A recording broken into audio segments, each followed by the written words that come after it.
Retro gaming can be a very expensive hobby. As these games get harder and harder to find, more people are willing to shell out more money to revisit these childhood classics. I know, I buy a lot of retro games and it's a fun hobby to be in, but yes, it can be very expensive on your wallet. And there's a whole bunch of different reasons why these game prices always fluctuate. Sometimes they go up, sometimes they go down. I really just attribute it though to whatever the market is willing to pay for it. If someone is selling something for $100 and someone is willing to pay $100 for it, then that thing will be worth $100. It's simple business economics, supply and demand. But a lot of times people sort of attribute different factors into retro game prices going up. But when you look at the common people, the people who maybe just find something in their attic and throw it up on OfferUp.com for like exorbitant amounts of money, you have to wonder, where do these people who don't follow retro gaming, who don't know retro gaming prices, get these sort of prices for their games? I stumbled across an article on thegamer.com, which is a website I was not familiar with, and I think things like this attribute to the market way more so than just YouTubers and things like that. So today,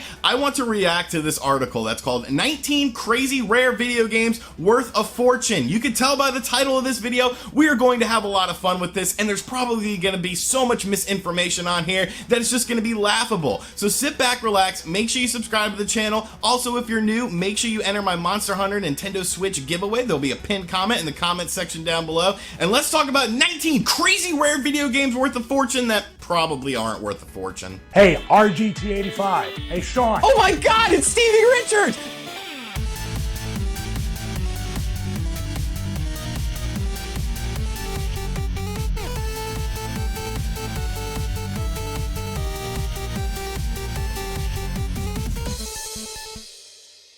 So yes, this website is called thegamer.com. It's a website I never heard of, and looking around the website, it looks like they do things like news, and they do a lot of lists. They do multiple lists a day. It seems like they have a big team. I'm not sure if this is a freelance thing or not, but I'm not going to link to the article because this article is just really horrible, honestly. I just want to react to it and react to some of these prices because I don't know where they get these prices from, but it is pretty funny. So the article in question is 19 crazy rare video games worth a fortune and 10 extra rare accessories. Now, we're not going to go over every single thing listed in this because this video would be super long if we did that, but I just wanted to highlight some of the things. So, number 29.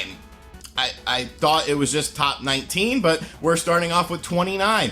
Paper Mario for the Nintendo 64. Now, that's an excellent game. I think everyone loves Paper Mario on the N64. And let's read what is currently being said about this. This role-playing game from 2001 featuring Mario is currently worth $190. $190 for Paper Mario 64? On what planet is that? On what sort of currency would this be regulated to $190? There's also a little brief Wikipedia-style write-up of the game. The game takes place in the Mushroom Kingdom, where Mario and his partners must defeat a series of puzzles in order to rescue Princess Peach. There's a unique turn-based battle system, which players can influence the outcome by pressing the correct button combinations on their controllers. $190 with no sort of sourcing on this. Let's go over to pricecharting.com and see how much this is worth. So a loose copy of Paper Mario 64 sells for about $40, a complete copy sells for $85, and a new copy sells for about $200. So maybe they're basing this on the new price, but they don't say that. They don't say, if you have a brand new sealed copy of Paper Mario 64, you might could get $190 for it. No, they just throw out $190 as the general price for this game.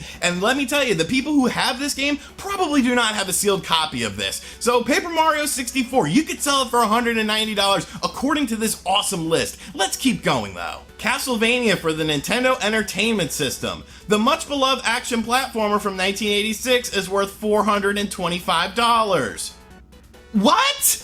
What? This is a $10 game! What do you mean it's worth $425? Where are you picking these prices from? Why is there no sourcing on this? You could easily go to even GameStop's website and pick it up for like $10 to $15. The original Castlevania is a $10 to $15 game. All you're doing here is lying to people, saying that they have gold when really they just have a common NES game. $425 for Castlevania. That's going in the thumbnail, folks, because evidently I need to sell my copy of Castlevania. So if you want to pick it up, look, I'll give you a discount, only $400. Make sure you leave me a comment comment in the comment section down below if you want it, and I will give you Castlevania on the NES a $25 discount according to thegamer.com, because I'm a nice person. I'm a good person. Number 20, Primal Rage for the Sega 32X. The Sega 32X version of this 1995 fighting game is currently worth $1,350. Okay, no it's not, because I went for a complete 32X collection, and I have a complete 32X collection,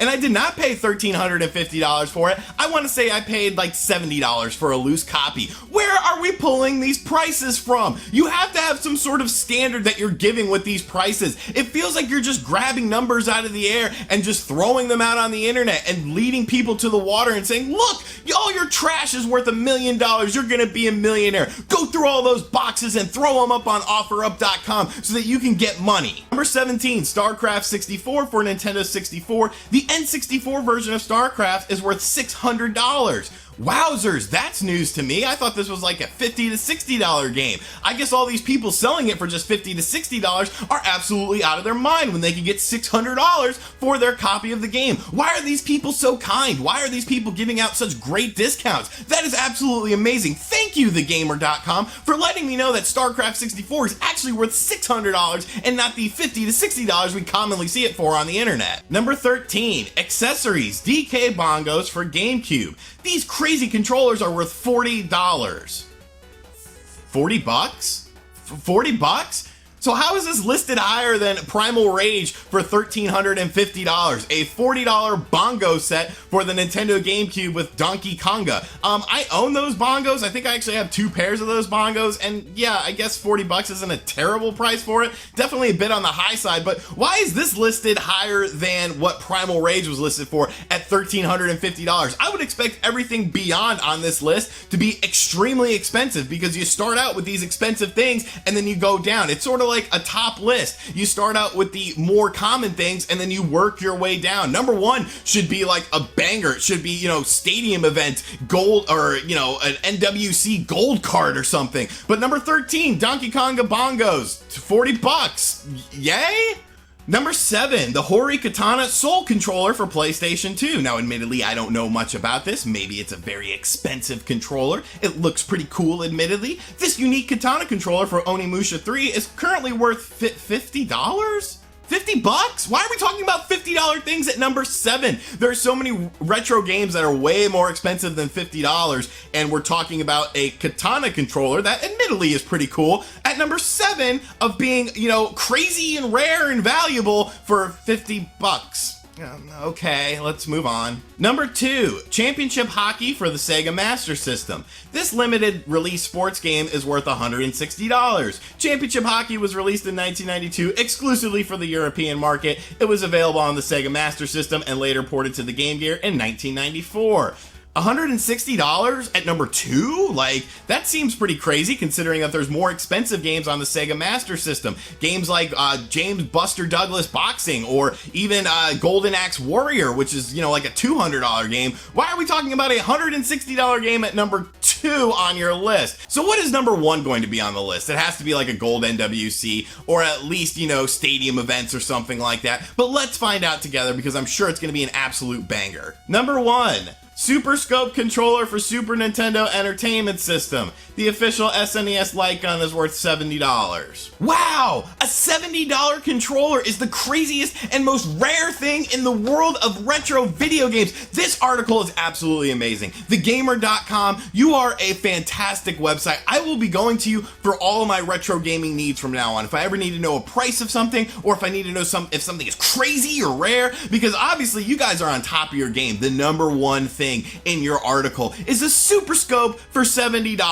A Super Scope. There's hardly anything worth value on this actual list. When you actually look through the list of things, when you take into account what these games go for loose and things like that, there are hardly any games on here. The only game that really sticks out is like DuckTales 2. Like, yeah, that's sort of an expensive game and they included it on the list. But where's stuff like Dinosaur Peak, Little Samson, The Amazing Spider-Man on 32X, Panzer Dragoon Saga on the Sega Saturn. Like, there are so many games missing from this list, but instead, the number one thing is the Super Scope controller for the Super Nintendo Entertainment System. This website is maybe it's not indicative of the whole website, maybe it's just indicative of whoever wrote this article, but what ends up happening is someone had to approve this article. Somebody had to say, you know what, this is a damn good article. We're gonna run it on the gamer.com. This is one of the finest lists I've ever seen, and we are going to heavily promote this thing. Like, you people are absolutely crazy. You need to actually do some research when it comes to these things. You know what? Put some sources down. Put some sources where you got some of these crazy prices, like a $425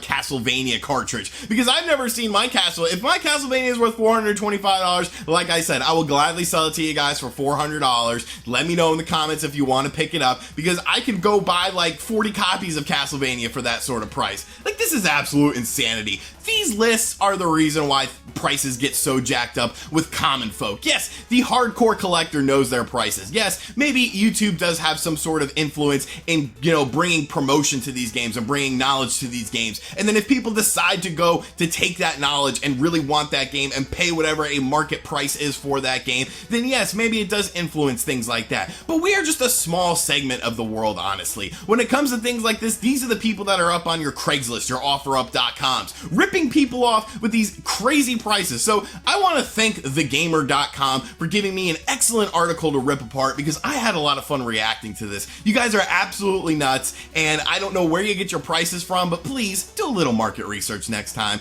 Let me know in the comments section down below what you think of this list. If you plan on selling your $425 Castlevania cartridge, because evidently that is the going rate, and that is what we all should be getting for this game. And thank you for watching this video. If you're new to the channel, make sure you subscribe and turn on notifications. Make sure you enter that Monster Hunter Nintendo Switch giveaway as well. It'll be in the pinned comment in the comment section down below, and I'll catch you guys on the next video. Later.